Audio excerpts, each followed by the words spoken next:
And here with some advice on protecting your family from bad babysitters is Janet Rosenzweig. She's the director of the New Jersey chapter of Prevent Child Abuse America. Good morning. Good morning. It's so painful to hear this story. If you read the family's website, I was in tears reading their website. This family really seemed to try to do it all right. They interviewed 20 different nurses. They went out of their way. They checked her references. But the woman we just heard in the piece, who was one of their references, she hadn't checked references. So you go back one step, and she had taken somebody's word. So how do you know that you're getting the right person? You know, we're going to go through today some tips that every family needs to take into account, steps they need to take before they hire any caregiver.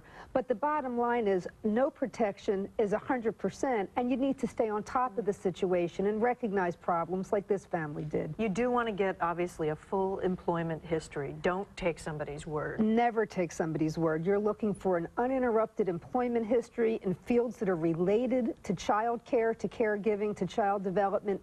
You're looking for good, solid references directly from the prior employers, the family they've worked for. You're not going to be there most of the time. This was an overnight baby nurse, so I guess they were around. But in a lot of cases, you're out the door, you're going off to work. How do you know what the nanny's doing or the child care's provider's doing when you're not there? Well, there's a couple things you need to do in advance. You need to set your expectations, your rules, and your roles very, very clearly.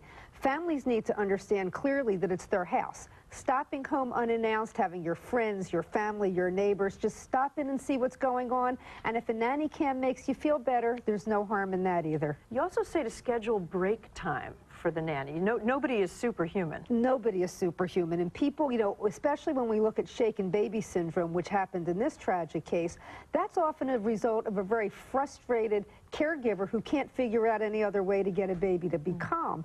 We shouldn't expect a caregiver to do anything we couldn't do ourselves. 12-hour shifts without a break, not a good idea. Not to have vacations, not to have days off, not good. This woman apparently wasn't a certified baby nurse, but she had taken some courses, and she claimed to be an expert. How do you know about certification? You check out where the certification came from. Did the course come from a college or a community college or a nursing school? Did a Red Cross, a YMYWCA? Where did the course come from? This day, anyone can sit down with a color printer and make a fabulous-looking certificate. Could be meaningless. Should you definitely do a criminal background check?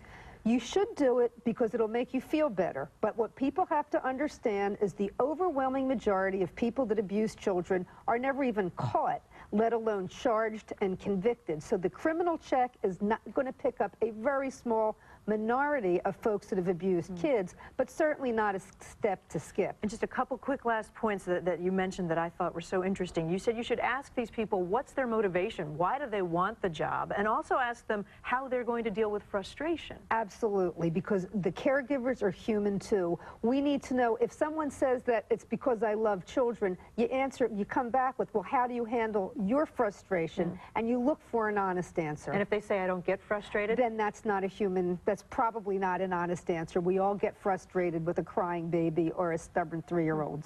Janet Rosenzweig, thanks so much. My pleasure. Appreciate it.